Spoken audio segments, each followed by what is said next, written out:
आप सभी को जय मसीह की। हम परमेश्वर पिता का धन्यवाद देते हैं कि परमेश्वर ने एक और दिन हमारे जीवन में जोड़ा कि हम परमेश्वर के उपस्थिति में आएं और उसके पवित्र वचन से कुछ और बातों को सीखें और उन बातों को अपने जीवन में लागू करें। आइए प्रार्थना करें। स्वर्गीय सामर्थी पिता परमेश्वर, हम आपको हृदय से धन्यवाद देते हैं प्यारे प्रभु, एक और दिन हमारे जीवन में जोड़ने के लिए।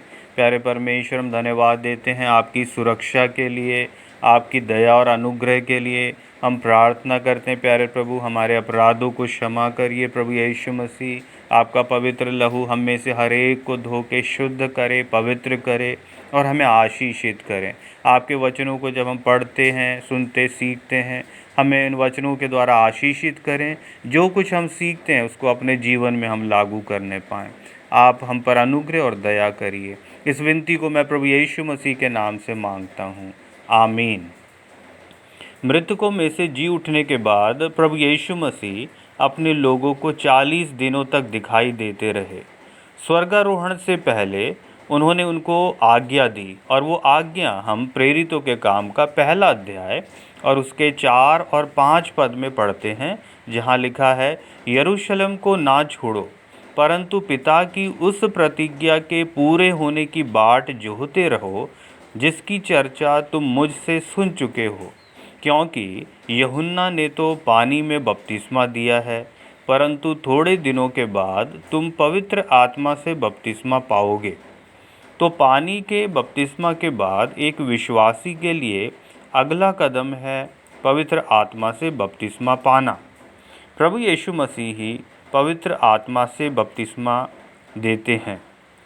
प्रेरितों के काम का 2 अध्याय और 38वां पद, जहाँ लिखा है, पतरस ने उनसे कहा, मन फिराओ और तुम में से हर एक अपने अपने पापों की क्षमा के लिए यीशु मसीह के नाम से बपतिस्मा ले, तो तुम पवित्र आत्मा का दान पाओगे।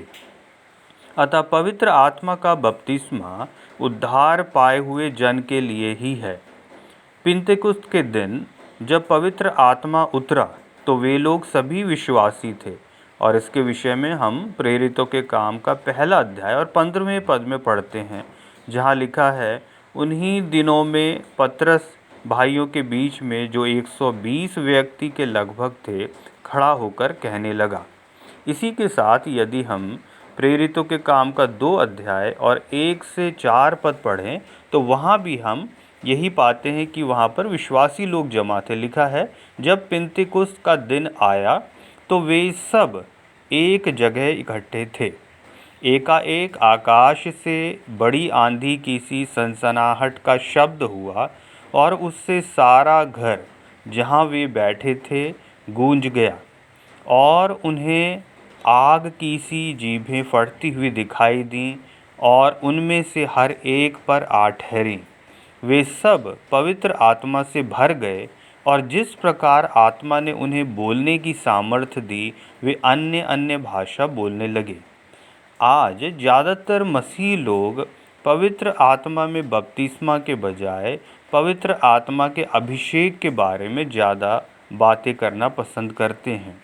नए नियम में पवित्र आत्मा के अभिषेक का शब्द कम बार आया है, और उससे ज़्यादा बार पवित्र आत्मा का बपतिस्मा शब्द आया है।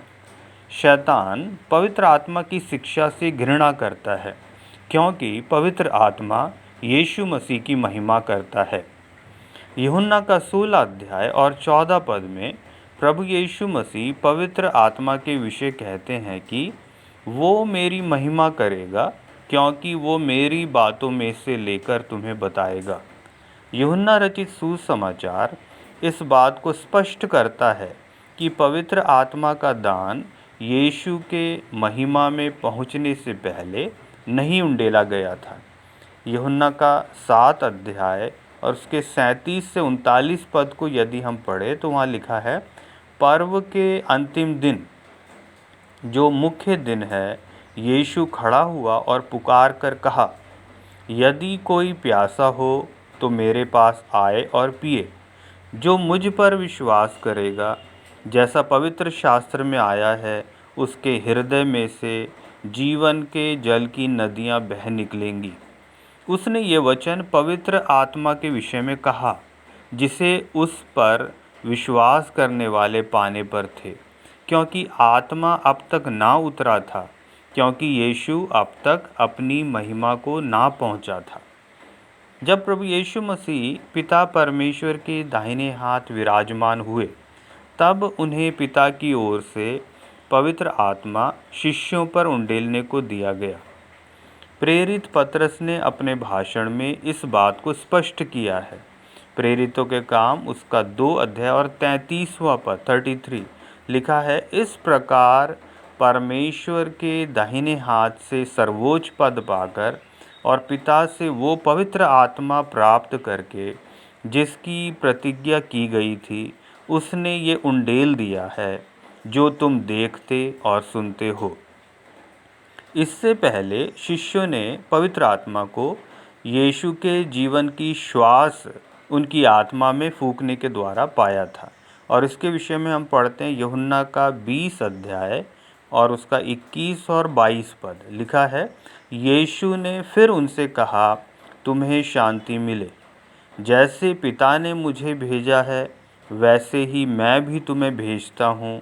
ये कहकर उसने उन पर फूंका और उनसे कहा, पवित्र आत्मा लो। पर प्रभु यीशु मसीह ने उनको पवित्र आत्मा में नहीं डुबोया था जब तक कि वो पिता के पास नहीं लौट गया। यीशु मसीह ने चेलों को यरूशलेम में ठहरने को कहा ताकि वे पिता के द्वारा प्रतिज्ञा किए गए वरदान को प्राप्त करें। जी उठने के बाद यीशु मसीह अपने चेलों को दिखाई दिए और कहा, लूका का 24 अध्याय और 49 पद 49 लिखा है, और देखो, जिसकी प्रतिज्ञा मेरे पिता ने की है, मैं उसको तुम पर उतारूंगा, और जब तक स्वर्ग से सामर्थ ना पाओ, तब तक तुम इसी नगर में ठहरे रहो।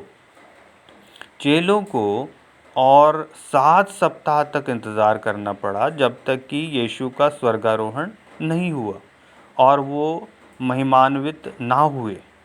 बपतिस्मा देने का अर्थ है डूबना या किसी को डुबोना। यीशु मसीह ही पवित्र आत्मा से बपतिस्मा देने वाले हैं। पवित्र आत्मा से बपतिस्मा के विषय में नए नियम में 7 स्पष्ट आयतें हैं और वे हैं मत्ती उसका 3 अध्याय और उसका 11 पद, यूहन्ना उसका 1 अध्याय और उसका 33वां पद 33, प्रेरितों के काम उसका 1 अध्याय और 5वां पद, प्रेरितों के काम का 11 अध्याय और 16 पद, 1 कुरिन्थियों 12 अध्याय और 13 पद, मरकुस उसका 1 अध्याय और 8 पद, लूका उसका 3 अध्याय और उसका 16 पद। और इन वचनों में से मैं एक वचन को आपके सामने पढ़ूंगा जो कि मत्ती उसका 3 अध्याय और 11 पद में लिखा है। यहाँ लिखा है, यहाँ पर यूहन्ना बपतिस्मा देने वाला कहते हैं कि मैं तो पानी से तुम्हें मन फिराव का बपतिस्मा देता हूँ, परंतु जो मेरे बाद आने वाला है वो मुझसे शक्तिशाली है, मैं उसकी जूती उठाने के योग्य नहीं। वो तुम्हें पवित्र आत्मा और आग से बपतिस्मा देगा। तो इस प्रकार इन वचनों के द्वारा हम ये जान पाते हैं कि हर विश्वासी के लिए पवित्र आत्मा से बपतिस्मा पाना, पवित्र आत्मा का बपतिस्मा पाना बहुत ज़रूरी है, क्योंकि पिता परमेश्वर ने अपनी महान योजना में अपने लोगों को इसलिए चुना कि वे एक अच्छे गवाह बने और उसके लिए उन्हें पवित्र आत्मा के द्वारा सामर्थ्य पाने की ज़रूरत है। तो यदि हम में से कोई ऐसे जन हैं जिन्होंने अभी तक पवित्र आत्मा का बपतिस्मा नहीं पाया है, तो हम परमेश्वर से प्रार्थना करें, प्रभु यीशु मसीह से प्रार्थना करें कि परमेश्वर पवित्र आत्मा का दान उन्हें दें और ताकि वे परमेश्वर के लिए अच्छे गवाह बनने पाएँ। परमेश्वर इन वचनों के द्वारा आप सभी को आशीषित करें।